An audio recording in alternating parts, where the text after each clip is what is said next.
I now give the floor to His Excellency Ararat Mirzoyan, Minister for Foreign Affairs of Armenia.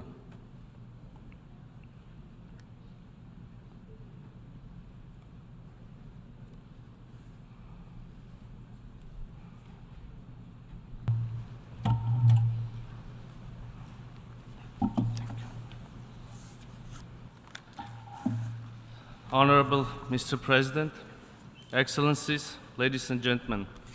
First of all, let me congratulate Mr. Denis Francis on assuming the presidency of the 78th session of the United Nations General Assembly.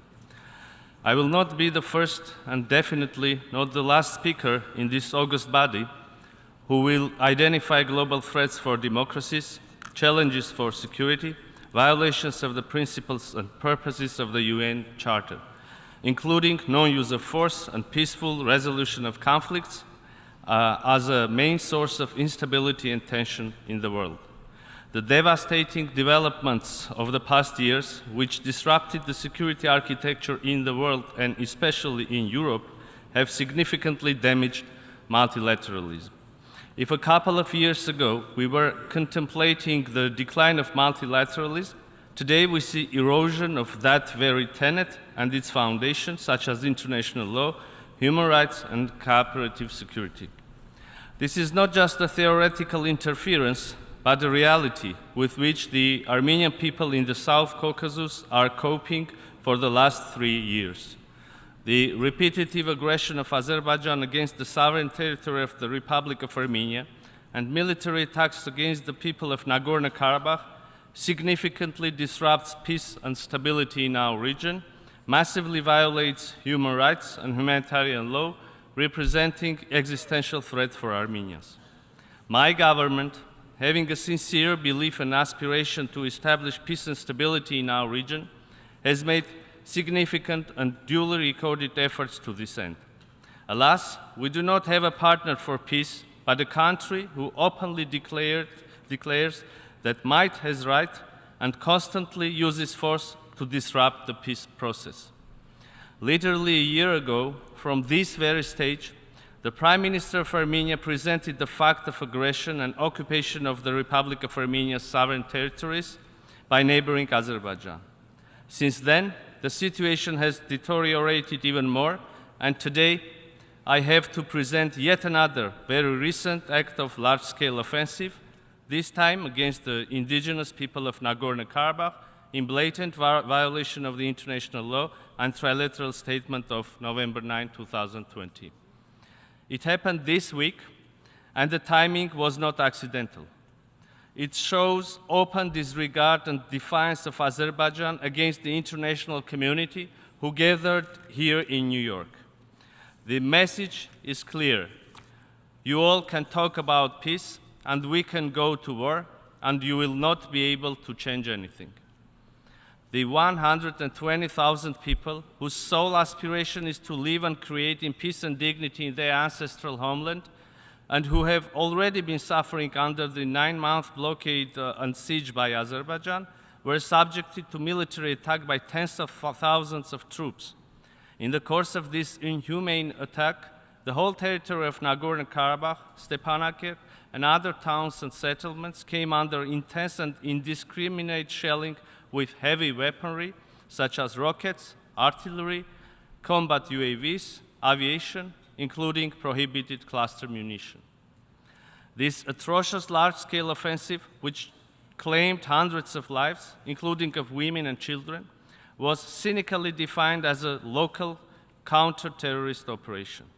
According to the recent information, there are confirmed cases of more than 200 killed and 400 wounded, including among civilian population, women and children, also accepted by the Azerbaijani Ministry of Foreign Affairs. The fate of hundreds of people is uncertain. As I speak today, 30% of the population of Nagorno-Karabakh is displaced. The entire population of Nagorno-Karabakh remains without any means of subsistence, as just limited humanitarian assistance has been able to enter into Nagorno-Karabakh. There is no food, no medicine, no shelter, no place to go. separated from their families, terrorized and scared for their lives. Ladies and gentlemen, the policy and actions of Azerbaijan for the last 9 months evidently demonstrate the pre-planned and well-orchestrated nature of this mass atrocity. On December 12, 2022, Azerbaijan blocked the Lachin corridor, the only road, the lifeline connecting Nagorno-Karabakh to Armenia and the outer world, in blatant violation of its obligations under the international humanitarian law and the trilateral statement of November 9, 2020. The blockade was further consolidated by the installation of an illegal checkpoint since April 23, as well as with the complete cessation of any movement, even for humanitarian aid, through the corridor since June 15. The 9-month-long blockade of Nagorno-Karabakh caused a severe shortage of food, medical supplies, fuel, and other essential goods, almost depleting the resources necessary for the survival of the population. The blockade was accompanied by deliberate disruption of electricity and natural gas supplies, further exacerbating the situation into a full-fledged humanitarian crisis. I would like to emphasize that on 22nd of February 2023, the International Court of Justice indicated a provisional measure according to which, and I quote, Azerbaijan shall take all measures to ensure unimpeded movement of persons, vehicles, and cargo along the Lachin corridor in both directions, end of quote. This order was later reconfirmed by the court's order of 6th of July. A number of partner states, international organizations, including UN Special Rapporteurs, the International Committee of the Red Cross, Human Rights Watch, Freedom House, Amnesty International, Transparency International, had been continuously voicing an alarm about the deteriorating situation on the ground. Moreover, on August 16, during the emergency meeting of the United Nations Security Council, convened by the request of Armenia, the majority of UN Security Council member states expressed clear position regarding the need to unblock the Lachin corridor and halt the suffering of the people of Nagorno-Karabakh and ensure their fundamental human rights. Whereas in response to these clear-cut calls, Azerbaijan has worsened its inhumane actions by launching this military attack against the people of Nagorno-Karabakh. On September 21, 2 days ago, September 21, 2023, the United Nations Security Council gathered once again to discuss the devastating situation in Nagorno-Karabakh. The majority of the Security Council members expressed their position regarding the imperative of cessation of hostilities by Azerbaijan, opening of the Lachin corridor, ensuring international humanitarian access, and addressing the rights and security of the people of Nagorno-Karabakh. Ladies and gentlemen, the chronology of truly devastating developments in our region come to prove that the issues cannot be addressed merely with statements and generic calls. Armenia has repeatedly warned the international community about the need for concrete and practical actions, including the dispatching of a UN interagency needs assessment and fact-finding mission to Nagorno-Karabakh. But the international community, the United Nations, failed to come to the rescue of people for the last 9 months, 285 days. The use of starvation as a method of warfare, depriving people of their means of subsistence, obstruction and denial of humanitarian access of UN agencies, hindering the ICRC humanitarian activities, constitute early warning signs of an atrocity crime. A number of international human rights organizations, lawyers, genocide scholars, reputable independent experts, including the former ICC prosecutor and the former special advisor of the UN Secretary General on the prevention of genocide, have already characterized the situation on the ground in Nagorno-Karabakh as a risk of genocide. Just yesterday, the special advisor of the UN Secretary General on the prevention of genocide, Alice Nderito, stressed, and I quote, "Military action can only contribute to escalate what is already a tense situation and to put the civilian population in the area at risk of violence, including risk of genocide and related atrocity crimes." All efforts need to be made to prevent violence and sustain peace." End of quote. Let me draw your attention to the fact that after failure of preventing genocide in Rwanda, the United Nations managed to create mechanisms for prevention, thus making the never again a meaningful pledge. But today, we are at the brink of another failure. The people of Nagorno-Karabakh, trapped in this inhumane blockade and hostilities inflicted by Azerbaijan, and under the threat of their very existence, still hope that prevention will not remain a feature of language, but will become a line of actions. The claims that the United Nations is not present on the ground, so has no capacity to verify the situation, cannot be an excuse for inaction. The United Nations is a universal body which should stand with the victims of mass atrocity crimes all over the world, regardless of the status of territory, instead of delivering dismissive statements. We are hopeful that the international community, namely the United Nations, will demonstrate a strong political will to condemn the resumption of hostilities and targeting of civilian settlements and infrastructure, and demand full compliance with obligations under the international humanitarian law, including those related to the protection of civilians, in particular women and children, and critical civilian infrastructure. The international community should undertake all the efforts for an immediate deployment of an interagency mission by the United Nations to Nagorno-Karabakh with the aim to monitor and access the human rights, humanitarian and security situation on the ground. The unimpeded access of the UN agencies and other international organizations to Nagorno-Karabakh, in line with the humanitarian principles, are an imperative. In this regard, we also stress the need to ensure full cooperation of the parties in good faith with the International Committee of Red Cross to address the consequences of the military attack, including the removal and identification of the bodies, search and rescue of missing personnel and civilians, release of prisoners of war, safe and unimpeded delivery of humanitarian assistance in strict compliance with the international humanitarian law. Azerbaijan must finally adhere to its legally binding obligations and ensure freedom of movement of persons, vehicles and cargo along the Lachin corridor in line with the ICJ orders.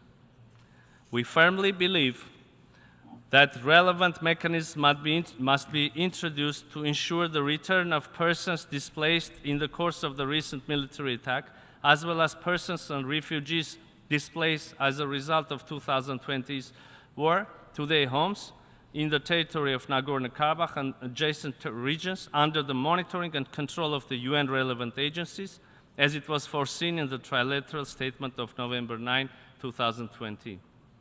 A sustainable and viable international mechanism for preventing the ethnic cleansing of the indigenous population of Nagorno-Karabakh and for ensuring dialogue between representatives of Nagorno-Karabakh and official Baku to address the issues related to rights and security of the Armenians of Nagorno-Karabakh is an imperative. Furthermore, excluding punitive actions against the Nagorno-Karabakh political and military representatives and personnel should be guaranteed. We also believe that the international community must demand the exit of any Azerbaijani military and law enforcement bodies from all civilian settlements in Nagorno-Karabakh to exclude panic, provocations, and escalation, endangering civilian population, and create a possibility for a United Nations mandated peacekeeping force to keep stability and security in Nagorno-Karabakh. Ladies and gentlemen, the ethnic cleansing policy against Nagorno-Karabakh is just a part of a bigger picture. In this regard, we clearly see an intention to involve the Republic of Armenia in military actions, thus widening the geography of hostilities into our sovereign territories. The unwillingness of Azerbaijan to genuinely and constructively engage in the peace process with Armenia, including to recognize the territorial integrity of the Republic of Armenia, withdraw its armed forces from the occupied territories of Armenia, delimitate the Armenian-Azerbaijani interstate borders based on the latest available maps from 1975 corresponding with Almaty 1991 declaration, create a demilitarized zone along the interstate border, clearly illustrates the mentioned intentions. Likewise, Azerbaijan has a hidden agenda when it comes to unblocking regional transport and economic communications. As a landlocked country, Armenia is vitally interested in implementation of the agreement on the unblocking of all the regional communications on the basis of sovereignty, national jurisdiction, equality, and reciprocity.